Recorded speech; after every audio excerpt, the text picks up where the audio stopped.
बोलो श्री प्राणनाथ प्यारे की जय। वंदो सतगुरु चरण को, करु धनि प्रेम प्रणाम। अशुभ हरण मंगल करण धनि देव चंद्र जी नाम।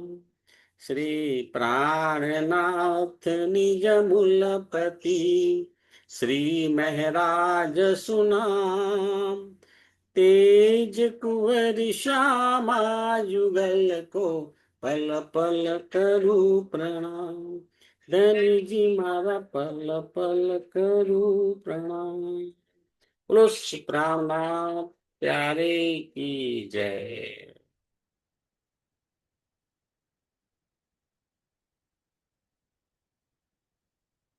चर्चा प्रारंभ होत है,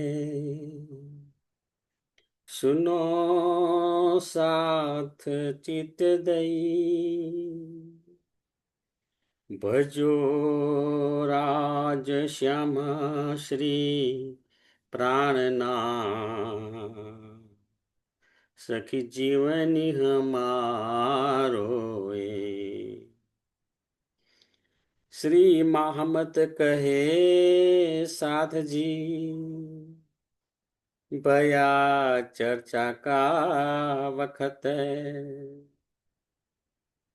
अब तुम सुनियो चित्त दे। ला लागे आए बैठे इन तखत, ला लागे आए बैठे इन तखत। बोलो श्री प्राणनाथ प्यारी की जय।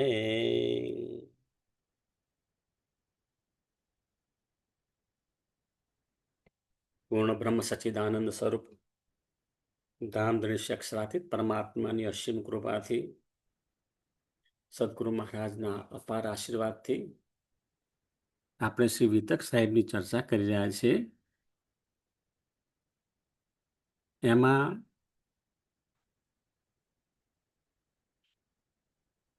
મહામતી સ્વામી શ્રી પ્રાણનાથજી એ 12 સુંદર સાથને પત્ર લખીને બોધ આપ્યો હતો. તેનું પણ થોડું પુનરાવર્તન કરી લઈશું.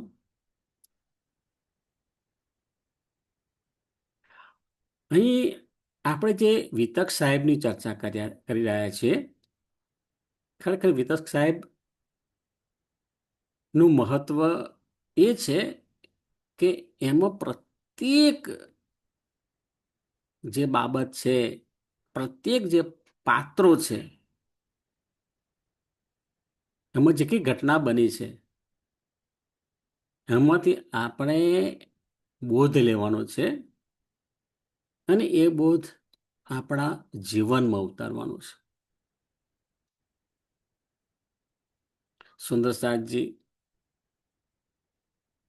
સતત વાણી વિતક નું મનન ચિંતન કરવાથી આપણી અંદર પરમધામનો પ્રેમ નો ઉદ્ભવ થાય છે. હવે જેમની પરમધામના પ્રેમની જોવાની દ્રષ્ટિ હોતી નથી, તો શું થશે? તો એમના જીવનની અંદર મુખ્યત્વે બાહ્ય આડંબર જોવા મળે, ક્યાં આર્થિક લાભ મળે છે એ બાજુ વલણ જોવા મળે, અને પ્રતિષ્ઠા મને કેમ મળે એ પ્રતિષ્ઠામાં રસ હોય. પરંતુ જેને પરમધામનો પ્રેમ જેને અનુભવ્યો છે, એ તો ખરેખર પરમધામની બ્રહ્માંગનાઓ સુંદર સાથ છે, એને સાચા દિલથી પ્રણામ વ્યવહાર કરે છે, વાણી ચર્ચા કરે છે, અને પરમધામના નાતે સુંદર સાથને મળે છે, ને એનાથી ધનીજી સુધી આપણા પ્રેમની સુવાસ પહોંચે છે. એમ કહી શકાય કે આપણે આપણા ધણીજીને કઈ રીતે રીઝવી શકાય? તો આ રીતે સુંદર સાથમાં જાગણી કરીને સુંદર સાથજી આપણા નિજાનંદ સંપ્રદાયમાં શ્રી કૃષ્ણ પ્રણામી ધર્મમાં અનેક તહેવાર ઉજવીએ છીએ અને મોટા મોટા કાર્યક્રમો પણ હોય છે. અને તે વખતે આપણને જે સેવા મળી હોય એ પૂરા ભાવથી અને નિષ્ઠાથી કરવાની છે. કારણ કે આ સેવાનો લાભ કોને મળે? શ્રી રાજી મહારાજ જેનો હાથ પકડે ને એને સેવાનો લાભ મળતો હોય છે. એટલે આપણા હાથે કંઈક સેવા થઈ રહી હોય તો આપણે ખૂબ ખૂબ ભાગ્યશાળી છીએ. અને કોઈ પણ સુંદર સાથનું દિલ ન દુભાય તેનું ધ્યાન રાખવાનું છે. કારણ કે સુંદર સાથનું દિલ દુભાય તો તેનું દર્દ ધણીજીને થાય છે. હવે ધણીજીને દર્દ થાય તો પછી એની ભરપાઈ આપણે કઈ રીતે કરી શકીશું? સુંદર સાથજી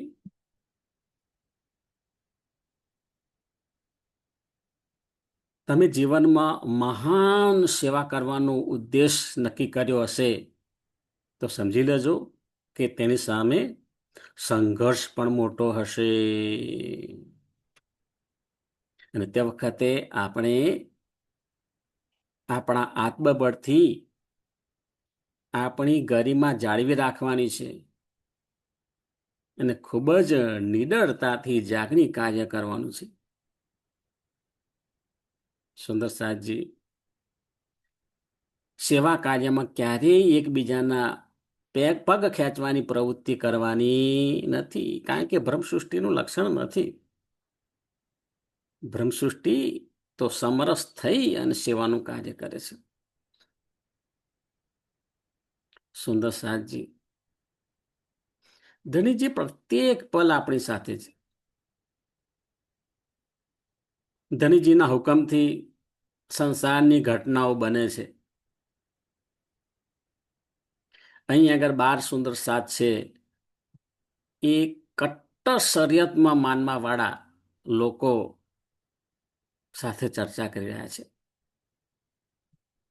તો શ્રીજી કહે છે આપણે એમને જ્ઞાન આપવાનું છે, સત્ય ધર્મ વિશે સમજાવવાનું છે.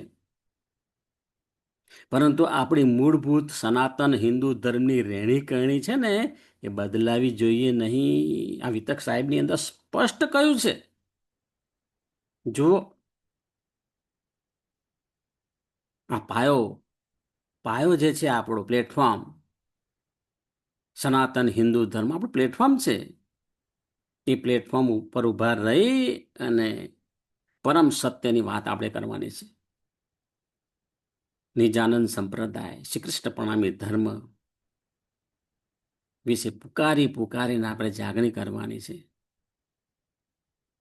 પરંતુ એની સામે આપણું રાષ્ટ્ર સુરક્ષિત હોવું જોઈએ. અને રાષ્ટ્રને સુરક્ષિત રાખવા માટે સંપૂર્ણ સનાતન હિન્દુ ધર્મમાં માનવા વાળા પ્રત્યેક વ્યક્તિમાં એકતા હોવી જોઈએ, એક સૂત્રતાથી બાંધેલા હોવા જોઈએ. કારણ કે સમયની માંગ છે અને સમયની માંગ છે એ પ્રમાણે પણ આપણે ખૂબ ખૂબ સમજવાની જરૂર છે. સુંદર સાથજી સનાતન હિન્દુ ધર્મ એટલે આપણે કહીએ શુદ્ધ શાકાહારી મનુષ્યો છે. આપણે વિતક સાહેબની અંદર પણ કહ્યું છે કે ખાવા પીવાની અંદર ક્યારેય માંસ મદિરા ક્યારેય ના હોઈ શકે. સંપૂર્ણ પવિત્રતા જાળવી અને આપણે રસોઈ બનાવી અને ખોરાક ખાઈએ છીએ.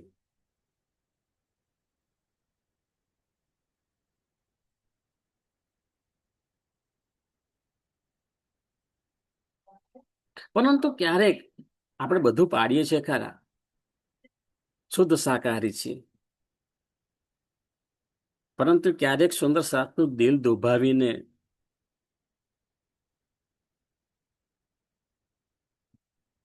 આપણે કામ કરતા હોઈએ, સેવાનું કાર્ય કરતા હોઈએ, તો સુંદર સાથનું દિલ દુભાવવું એ પણ આપણે મનથી માંસાહારીનું કાર્ય કરતા હોય એવું કહી શકાય.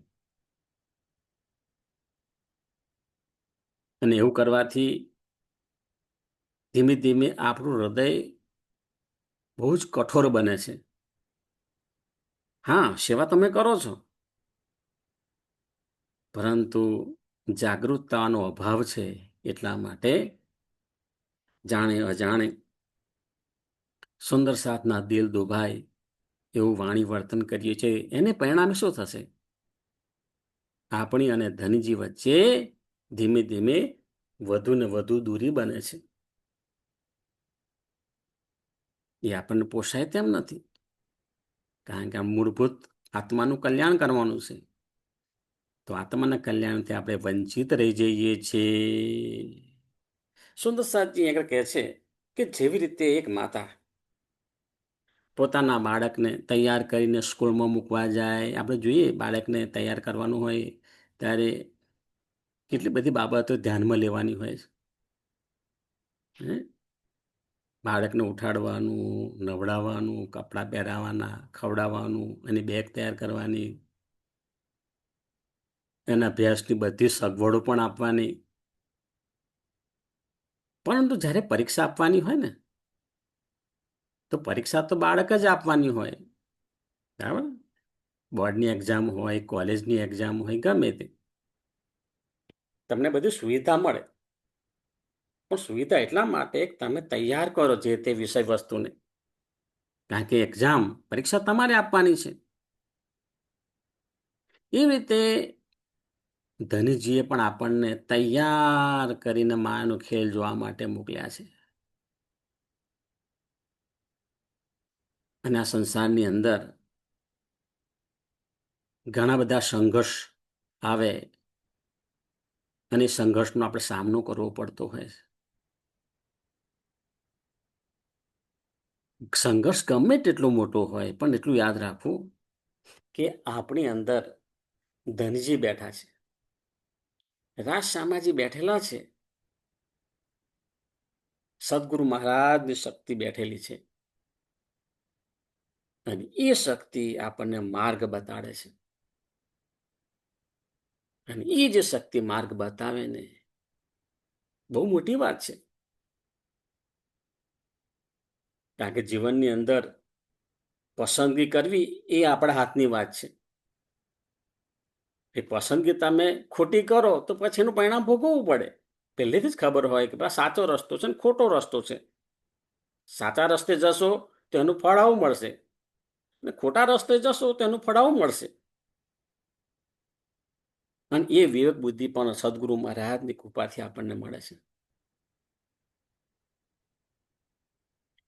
તો સદગુરુ મહારાજની કૃપા આપણી સાથે જ છે. સંસારમાં આપણે સાચી પસંદગી કરીને ભવસાગર પાર કરવાનો છે. અત્યાર સુધી તમે વિચારો કે અનેક વખત અનેક યોનિમાં જન્મ લીધો હશે આપણા જીવ, અને સદગુરુ મહારાજની કૃપાથી આપણને આ વખતે મનુષ્ય તન મળ્યું. પરંતુ અંદરનો જે જીવ છે ને, તો અનેક વખત આ સંસારમાં આવી ચૂક્યો છે, અને આવાગમનના ફેરાની અંદર એ ફર્યા જ કરે છે. પરંતુ હવે આપણને સાચા સદગુરુ મળ્યા છે, તારતમ જ્ઞાન મળ્યું છે, ભારત ભૂમિ મળી છે, અને કળિયુગનો સુવર્ણ અવસર મળ્યો છે. તો એમાં આપણે આપણા આત્માનું કલ્યાણ કરવાનું છે. એ બાકી ન રહી જાય એની ખૂબ ખૂબ ખૂબ તકેદારી રાખવાની છે. સંસારના કાર્યો ક્યારે પૂરા થવાના જ નથી. સુખ દુઃખ જન્મ મરણ એ બધું આવતું જ રહેવાનું. અને એની અંદર એ સંઘર્ષની અંદર આપણે જીવીએ છીએ. પરંતુ એક વાર ધનીજીની ઓળખાણ થઈ ગઈ, સચ્ચિદાનંદ સ્વરૂપ શિક્ષાથી પરમાત્માની આપણને એકવાર ઓળખાણ થઈ ગઈ, પછી કોઈ સવાલ ઉભો થતો નથી. બસ નિશ્ચિંત થઈને સંસારની અંદર જીવો અને આપણાથી જેટલું સારું થાય એટલું કામ કરવાનું છે.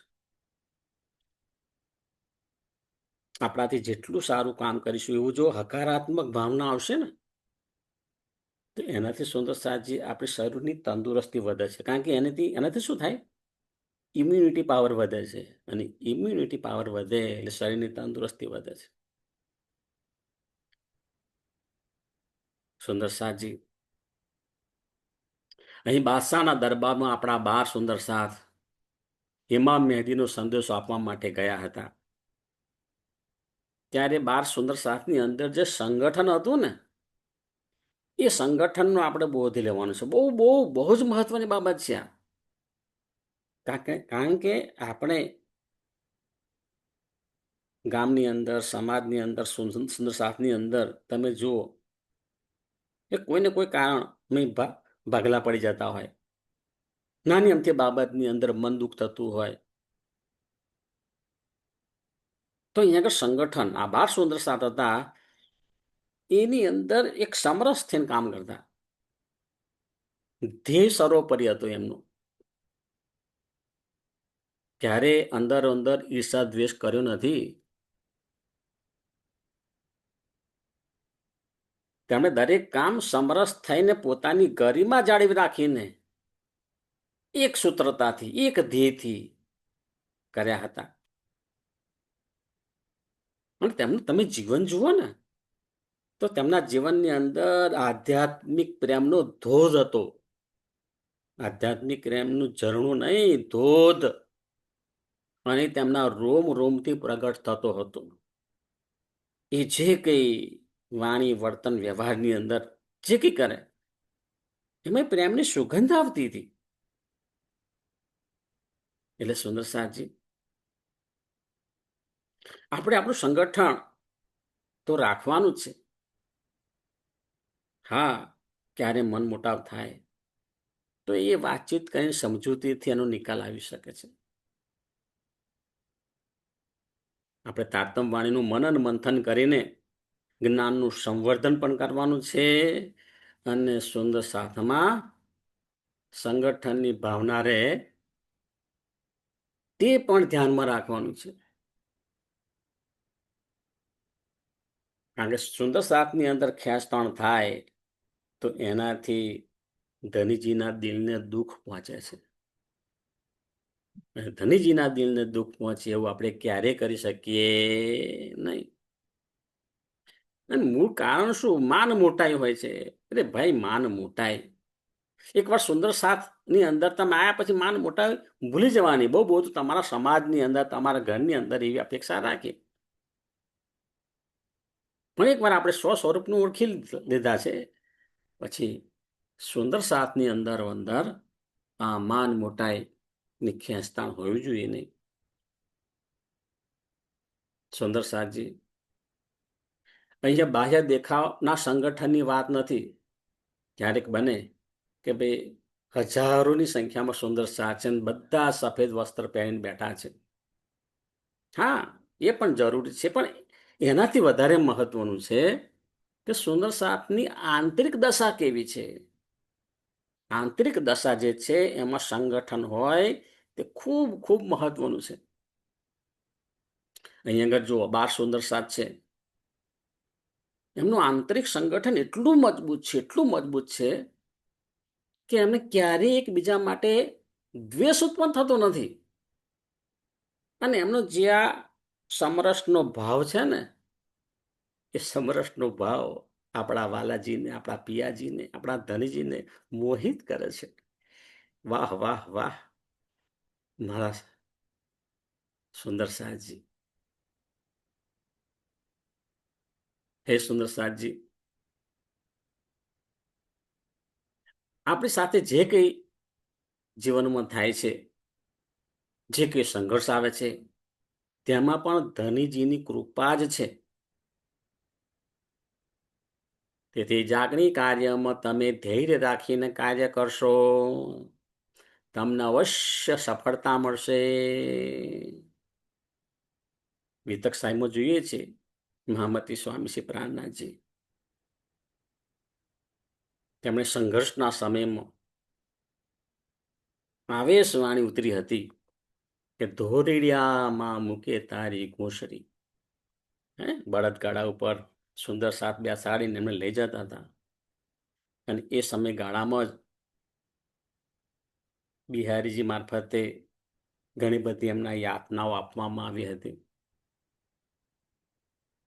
તે બળદગાડાની અંદર ગાડુમાં જે બળદ ન ચાલી શકે ત્યારે જે તે બળદગાડાને ચલાવનાર ભાઈ એ બળદને હંટર મારે પહોંચે, અને અણીદાર જે છે લાકડી એનાથી કૂદો મારે. તો ધણીજીને આ જોઈને થયું કે દરેકના જીવનની અંદર આ સંઘર્ષ હોય છે, પણ તે સંઘર્ષની અંદર આપણે નાસીપાસ થવાનું નથી, આપણું જાગૃત કાર્ય અટકાવી દેવાનું નથી. આપણું જે ધ્યેય છે ને, એ ધ્યેય ક્યારેય ભૂલવાનું નથી. બાહ્ય પરિસ્થિતિ ગમે તે હોય, કેટલી સુંદર વાત કરી. બાહ્ય પરિસ્થિતિ એટલે ભાઈ ગમે તે હોય, આપણું જે ધ્યેય જે છે ને એકદમ સ્પષ્ટ હોવું જોઈએ, અને ધ્યેયના માર્ગે આપણે ધીમે ધીમે સતત આગળ વધતા રહેવાનું છે. સુંદર સાધજી, વિતકની અંદર દજ્જાલ એટલે અજ્ઞાનતા. અજ્ઞાનતાને દજ્જાલ કહેવામાં આવે છે. અજ્ઞાનતા હોય તો માયાનો પ્રભાવ હોય, એટલે માયા એટલે દજ્જાલ, અજ્ઞાનતા એટલે દજ્જાલ. અને આ દજ્જાલ ગમે તે વ્યક્તિમાં ગમે ત્યારે પ્રવેશી શકે છે. સુંદર સાધજી, વિતક તાતમ વાણી, પરમહંસ મહારાજની વાણીથી જે વિપરીત ચાલે તે અજ્ઞાનતા ને તો બીજું શું. સુંદર સાધજી, જ્ઞાનથી આપણી અને ધણીજી વચ્ચેની જે દિવાલ છે ને, એ ધીમે ધીમે ધીમે ધીમે એ પાતળી થવી જોઈએ. અને એક સમય એવો આવે એ પાતળી દિવાલ પણ ના રહે, અદ્રશ્ય થઈ જાય. અને આ પાતળી દિવાલ અદ્રશ્ય થઈ જાય ત્યારે ધનીજીના પ્રેમની સુગંધ અનુભવાય છે, ધનીજીના પ્રેમનો અનુભવ થાય છે. એવું જ્યારે આપણા દિલમાં લાગે ત્યારે સમજવું કે ના, હું સાચા રસ્તે ચાલી રહ્યો છું. સુંદર સાજી, ધામધણીની કૃપાથી આ એક ધર્મ ની સ્થાપના કરવાનું તારતમ વાણીનું જ્ઞાન છે, જે સત્ય જ્ઞાન છે, જે જ્ઞાનથી પૂર્ણ બ્રહ્મ સચ્ચિદાનંદ સ્વરૂપ અક્ષરાતીત પરમાત્માનું ઓળખાણ થઈ શકે છે, પોતાના સ્વ સ્વરૂપની ઓળખાણ થાય છે. એ જ્ઞાન ધીમે ધીમે બધી જ દિશામાં ફેલાશે. તેથી આપણે ખૂબ જ ધૈર્ય રાખીને સતત કાર્ય કરતા રહેવાનું છે. તેની સાથે સાથે નિસ્વાર્થ સેવાની સુગંધ પણ ધનીજી સુધી પહોંચે છે. જો આપણે સેવા કરીએ ને, ક્યારેક બને હા સેવા માણસ કરે છે, પણ અંદર મેવાની ભાવના છે. આપણે મેવા મળે ને એટલા માટે હું સેવા કરું છું. મેવા તો આપોઆપ મળશે. આપણે એ મેવાની કામના રાખવાની નથી, આપણે નિસ્વાર્થ ભાવે સેવા કરવાની. તો એ નિસ્વાર્થ ભાવે સેવા કરી હોય એની સુવાસ ધનજી સુધી પહોંચે છે. સુંદર સાધજી, વિષ્ણુ ભગવાન ખૂબ જ શક્તિશાળી છે. એ ભગવદ્ ગીતાની અંદર, મહાભારતની અંદર, આ બધાની અંદર આ વિષ્ણુ ભગવાનની કથા આવે છે. પરંતુ જ્યારે જ્યારે જરૂર પડી ને ત્યારે અસુરો સામે છલ કરીને પણ વિજય પ્રાપ્ત કર્યો છે. શ્રીજી કહે છે, હરજી વ્યાસની સાથે ચર્ચામાં મેં 2 મહિના સુધી હરજી વ્યાસને સાંભળ્યા, તો સુધી પોતે કશું નહીં બોલે, સંપૂર્ણ આદર સાથે પ્રણામ કરતા. હરજી વ્યાસ ઉપર બેસે, શ્રીજી નીચે બેસતા અને એમની બધી વાત શાંતિથી સાંભળતા. પરંતુ જ્યારે બેહદની વાત આવી ત્યારે તેમણે સવાલ કર્યો અને સવાલના જવાબ હરજી વ્યાસ આપી શક્યા નહીં. ધનજીની ઓળખાણ થઈ, મહામતી સ્વામી શ્રી પ્રાણનાથજીની ઓળખાણ થઈ અને એમના ચરણોમાં સમર્પિત થઈને પ્રણામ થયા અને તારતમ લીધો. એ આપણે જાણીએ છીએ. તો એ નીતિ કહેવાય કે ચોક્કસ નીતિપૂર્વક મહામતી સ્વામી શ્રી પ્રાણનાથજીએ જાગરણનું કાર્ય કર્યું.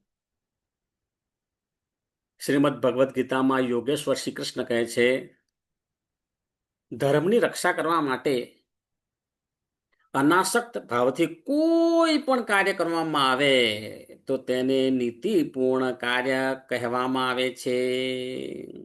એમાં કોઈ પણ જાતનું કર્મનું બંધન લાગતું નથી. એટલી મોટી વાત કરી છે. ધર્મ યુદ્ધ વખતે આ બહુ જરૂરી છે આજ્ઞા. યોગેશ્વર શ્રી કૃષ્ણજીએ નીતિથી ભીષ્મ પિતામહ, દ્રોણાચાર્ય, કર્ણ, દુર્યોધન, જરાસંઘ વગેરે વગેરે બધાનો વધ કરીને ધર્મની નાવ બચાવી હતી.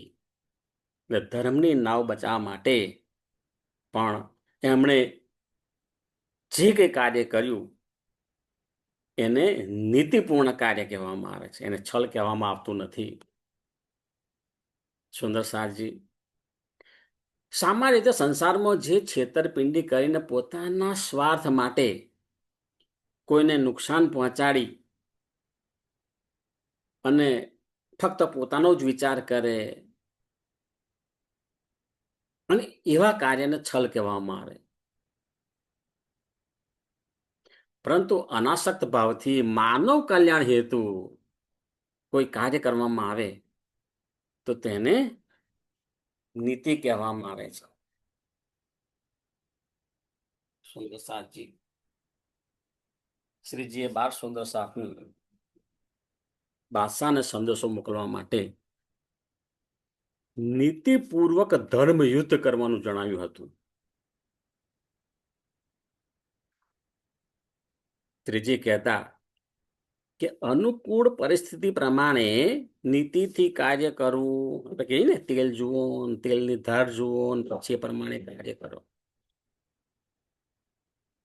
હાથે કરીને કોઈ ઉપાધિ ઊભી કરવી નહીં. આપણી સરળ ભાષામાં એમ કહેવાય.